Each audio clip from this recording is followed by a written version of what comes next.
Have you ever harvested one crop once and then suddenly your garden feels empty? You get a big flush of lettuce, beans, spinach all at once, and then suddenly nothing? It's not a failure in your garden, it's just a failure of a system. Because the secret to a truly productive vegetable garden isn't just what you plant, it's when and how often you plant it. Succession planting is one of those garden strategies that sounds complicated at first, but once you understand it, it completely changes how your garden behaves. At its core, succession planting is simply just planting the same crop, just spaced out over time. But there are actually a few different ways to do it, and understanding these methods is what makes the system work. The first method is repeated sowing. This is when you plant the same crop every 1 to 3 weeks. It's perfect for fast-growing vegetables like lettuce, radish, cilantro, and spinach. The second method is replacing your crop after harvest. Once a crop finishes producing, you don't leave the soil empty, you immediately replant something new in its place. The third method is interplanting overlapping crops. This is when you plant a slower crop alongside a faster one.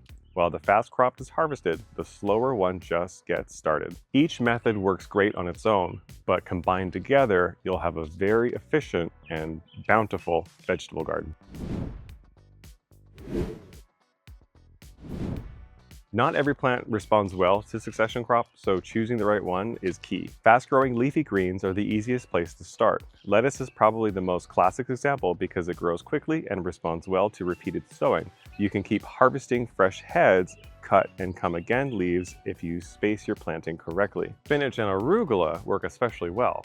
They prefer cooler weather, so they're perfect for spring and fall succession cycles. Radishes are another great option because they grow fast and give you result in as little as 3 to 4 weeks. This makes them ideal for filling gaps between slower crops. When you have beans, especially bush beans, they produce heavily for a short window. By planting them in intervals, you can extend your harvest instead of getting everything at once. Beets are another excellent succession crop. Unlike some vegetables that need to be harvested all at once, beets can be pulled out at different sizes depending on how you want to use them. Baby beets can be harvested early for tender roots, while larger beets can be left in the ground longer to size up. By sowing a new row every 2 to 3 weeks in the spring and summer, you can enjoy a steady supply of harvest rather than an overwhelming bounty. Even herbs like cilantro and dill benefit from succession planting because they tend to bolt quickly once temperatures rise. If you're planning on succession planting this season, be sure to check out our store where we still have an abundance of seeds for great selection this time of year. And be sure to check out our website at wildwoodexpress.com for even more varieties that we ship all across Canada. There is one thing that makes or breaks succession planting, and that's timing. You're not just thinking about what to plant, you're also thinking about how long it takes for that plant to mature. For example, if lettuce takes 30 to 45 days to mature, you might plant a new batch every 2 weeks. That overlap is what creates a continual harvest. Radishes might be planted every week or so because they mature so quickly. Longer crops like carrots or beets can be planted in waves that are spaced further apart because they stay in the ground longer. The key here is simple. Your garden is no longer static. It becomes a timeline instead of a snapshot. One of the best things about this method is that it works in any size garden. In small gardens or raised beds, succession planting is almost essential because space is limited.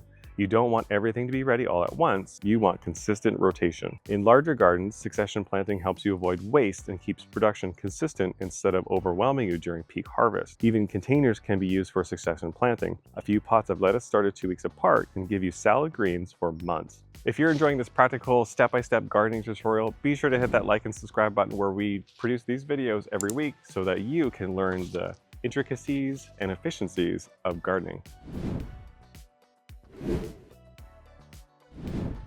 Now let's look at how these 3 methods work in practice. The first step is repeated sowing, and lettuce is the perfect example for that. Instead of planting an entire packet of seeds at once, sow a small section every 10 to 14 days throughout the spring and early summer. Since most leaf lettuces mature in about 30 to 50 days, this staggered schedule makes sure that plants are always coming into production as older ones are being harvested. Rather than harvesting one large crop all at once, you'll have fresh lettuce available for weeks and even months. Beets are another excellent crop for repeated sowing. Most beet varieties mature in roughly 50 to 70 days, depending on the variety and weather conditions. By sowing a short row every 2 to 3 weeks from early spring to midsummer, You'll create multiple harvest windows throughout the season. This approach allows you to enjoy beets at all different stages. Earlier plantings can be harvested as baby beets, while later plantings can be left to develop larger roots for storage. The second method is crop replacement, where one replaces the one you just harvested. A classic example begins with peas. Peas are usually planted in early spring and often finish producing by early summer when temperatures begin to rise. As soon as pea vines are removed, bush beans can easily take their place. Bush beans typically mature in about 50 to 60 days and thrive during warmer part of the season. Once the bean harvest is complete, the same bed can be replanted again in late summer with spinach, arugula, or fall lettuce for autumn harvest. This allows a single bed to produce 3 separate crops in one growing season. The third method is interlapping or overlapping crops, where you plant a slow-growing plant with a faster-growing one. Carrots and radishes are one of the best examples. Carrots can take 60 to 80 days to mature and often require 2 to 3 weeks to germinate. Radishes, on the other hand, are typically ready to harvest in as little as 25 to 30 days. By sowing radish seeds between rows of carrots, radishes mature and are harvested before the carrots need the extra space. This results in 2 harvests from the same area without reducing the carrot crop. Another highly effective combination are tomatoes